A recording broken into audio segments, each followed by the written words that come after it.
They fought. They picked easy targets, an elderly black couple, alone on a quiet roadside. No backup, no witnesses. Just intimidation in broad daylight. But what the officers didn't know, their son was minutes away.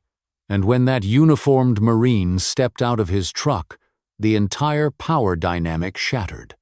What happened next turned the whole town into witnesses. Before we get deeper into this, I want to know, where are you watching from? Drop your city or country in the comments. It's always powerful to see how far these stories travel. The sun dripped honey gold through the trees, painting the old Buick in a warm, inviting light. Inside, Samuel and Clara Peterson hummed along to a gospel tune on the radio. Samuel, with his worn hands resting gently on the steering wheel, glanced over at Clara. Her smile, as bright as the sunshine, always calmed him. They were celebrating their 50th wedding anniversary that week, and this Sunday drive was their little escape, a quiet moment stolen from the hustle and bustle of family life. Clara pointed out a field of sunflowers. Their faces turned towards the sky like hopeful prayers. Samuel chuckled, remembering how she used to fill their tiny apartment with sunflowers when they were first married. They were simple pleasures, these shared moments, the comfortable silence between two souls who knew each other inside and out. This Sunday drive was more than just a trip. It was a testament to a love that had weathered every storm, a peaceful interlude in a life well lived. As the gospel tune faded, Clara suggested a coffee break. "There's that little diner just up ahead, Samuel," she said, pointing to a weathered sign promising hot coffee, homemade pie. Samuel readily agreed. He'd been wanting to try their apple pie for ages. He signaled, carefully pulling the Buick off the main road and onto the gravel parking lot. The diner was a cozy, unassuming spot with a few outdoor tables shaded by large umbrellas. The air smelled of freshly brewed coffee and frying bacon. Samuel helped Clara out of the car, taking her arm as they walked towards the entrance. They chose a table outside, basking in the warm sunshine. It was the perfect pause in their perfect day, a moment of simple contentment before the world decided to intrude. They smiled at each other, already anticipating the sweet taste of coffee and apple pie. Before they could even settle into their chairs, a police cruiser pulled up abruptly behind the Buick, kicking up a cloud of dust. Two officers emerged, their expressions stern.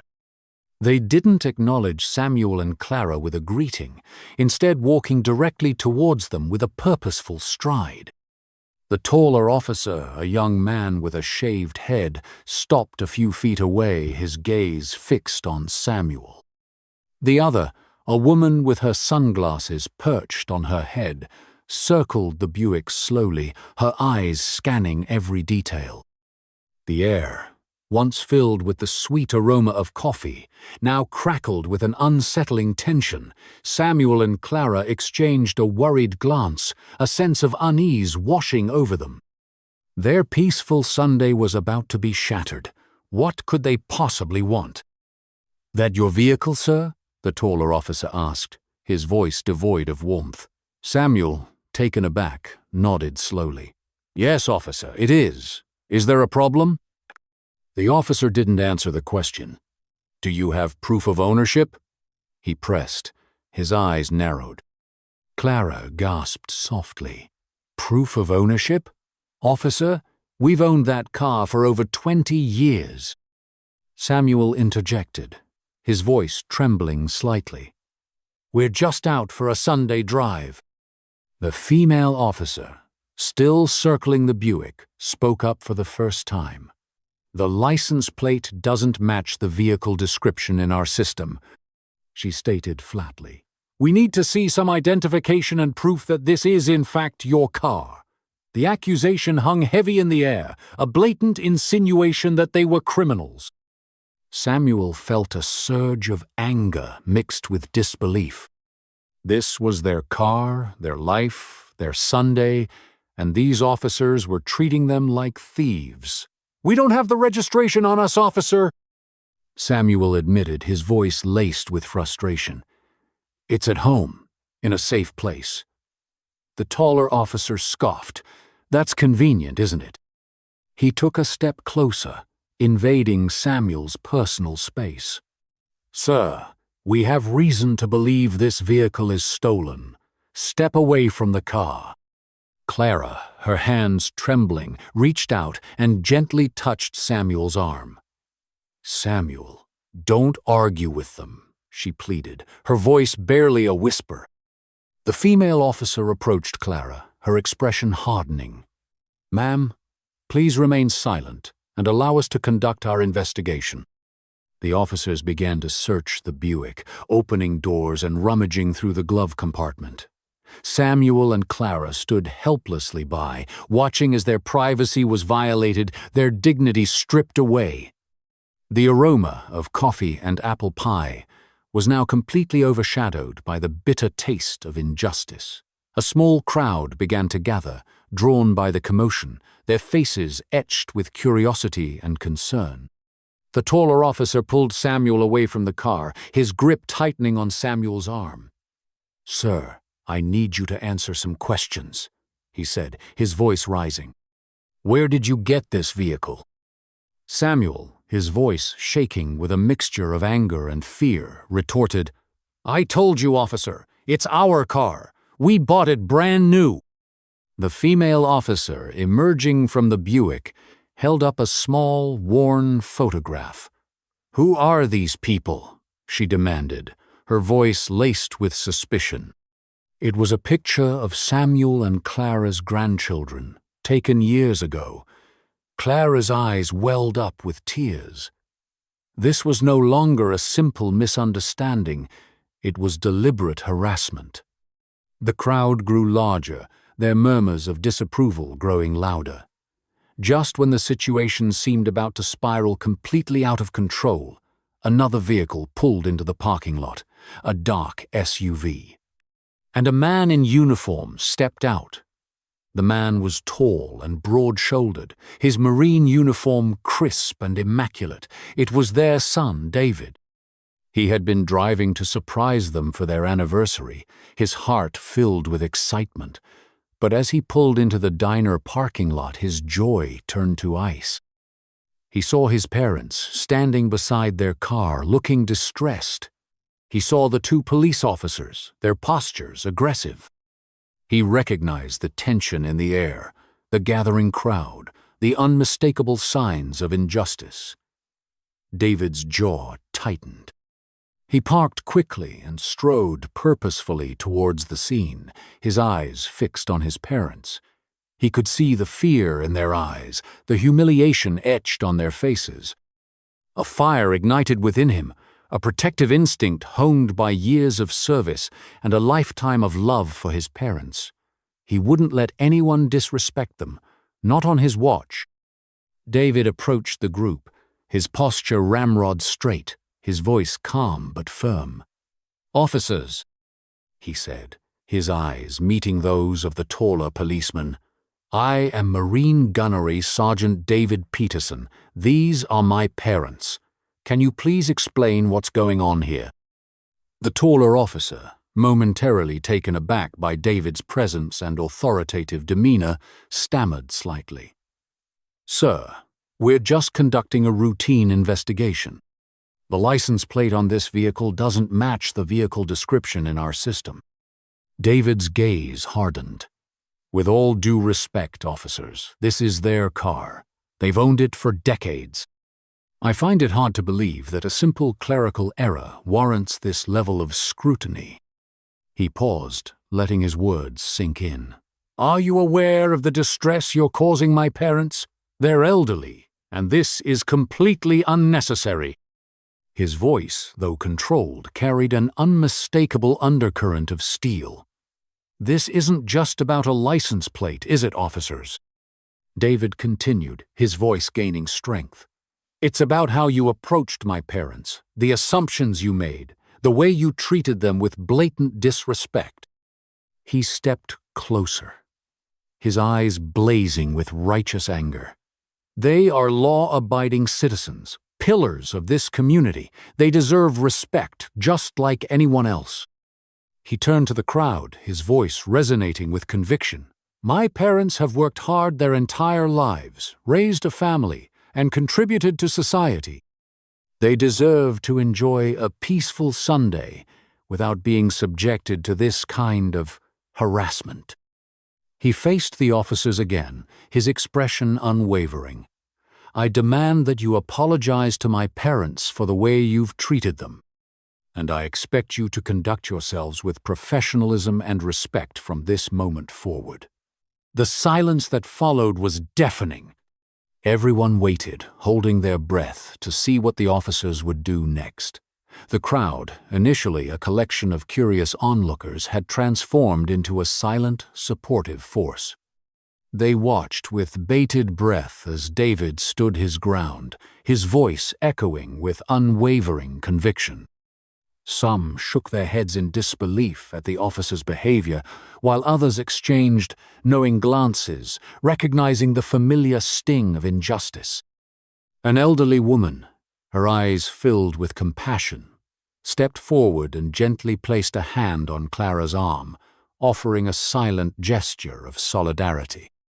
A young man pulled out his phone, recording the scene, capturing the raw emotion and the power of David's stand. The diner employees peeked out from the windows, their faces reflecting a mix of concern and admiration. The crowd's presence amplified the weight of the situation, turning a routine traffic stop into a public reckoning. David's courageous defense had ignited a spark, transforming onlookers into active witnesses, united in their disapproval of the officer's actions and their support for Samuel and Clara. The officers, now acutely aware of the scrutiny, began to shift uncomfortably, their initial confidence replaced by a growing sense of unease. The taller officer shifted his weight uncomfortably, avoiding David's direct gaze.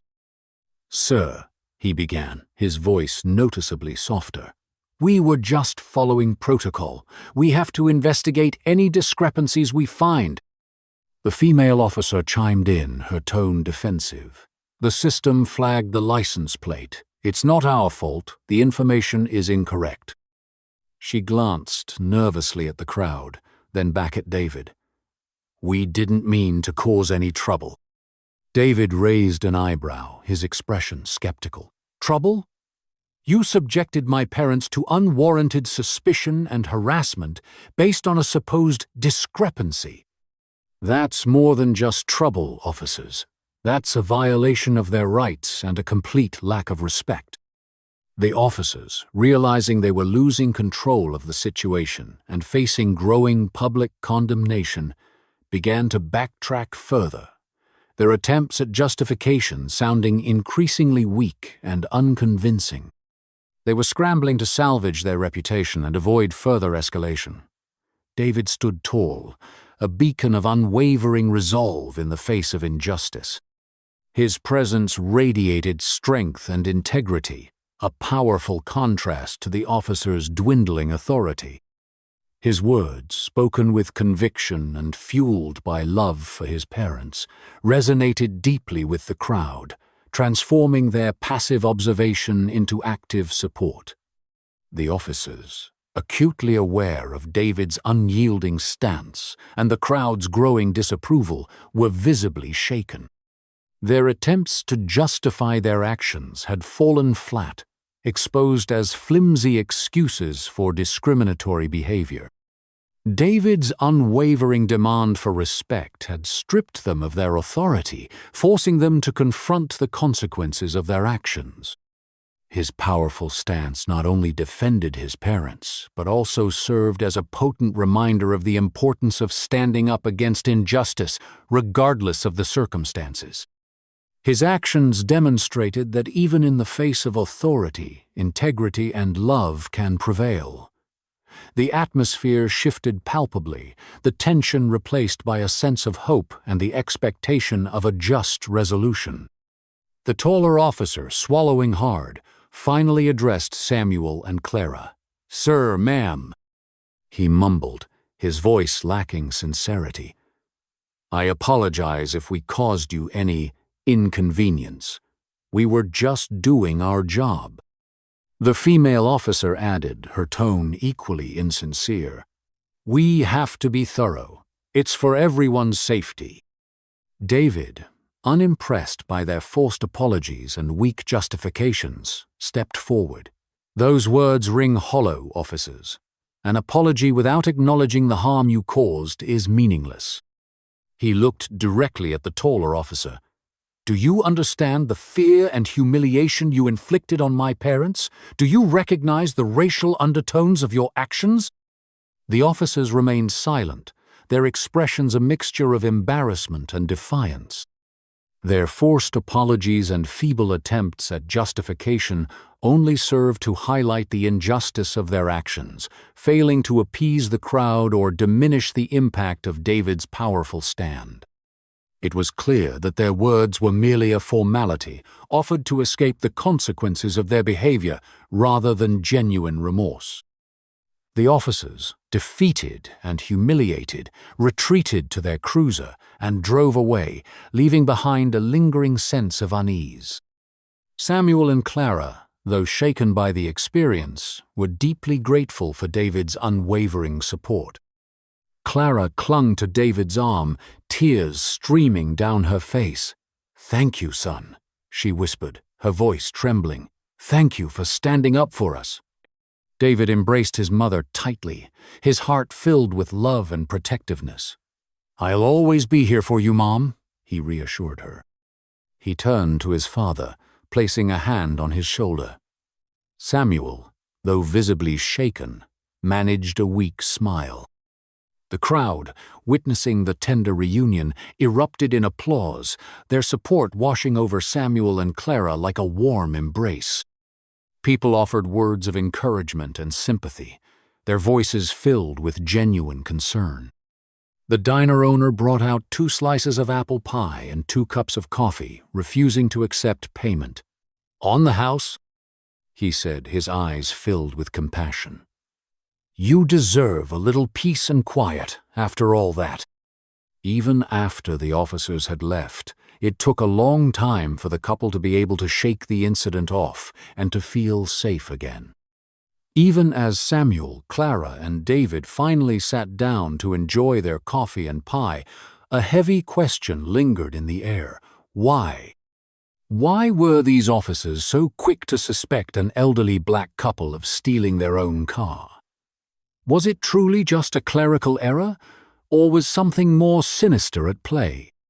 The incident served as a stark reminder that racial profiling and unconscious bias continue to plague our society, casting a shadow over even the simplest of pleasures. It highlighted the vulnerability of marginalized communities and the importance of vigilance in the face of injustice. But perhaps the most important question to consider is this: what would have happened if David hadn't arrived? Would Samuel and Clara have been subjected to further harassment or even arrest? The story of their Sunday drive compels us to examine our own roles in confronting injustice and to ask ourselves, what can I do to stand up for those who are being unfairly targeted? This story, though specific to Samuel and Clara, reflects a much larger problem. It challenges us to consider how we can build a more just and equitable society for all.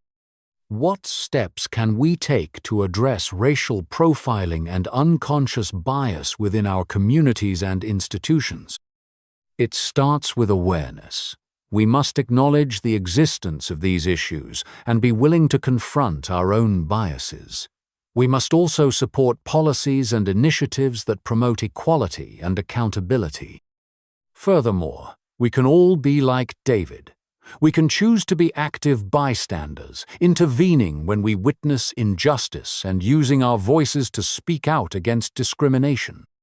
We can support organizations working to combat racial inequality and promote understanding. Let's use this story as a catalyst for change. Let's commit to creating a world where everyone, regardless of their race or background, can enjoy a peaceful Sunday drive without fear of prejudice or harassment. Let's make David's powerful stand the norm, not the exception. Let's make sure that such incidents do not repeat. Let's start now. Thanks for watching all the way through. If stories like this matter to you, hit that subscribe. I'll meet you down in the comments. We've got a lot to talk about.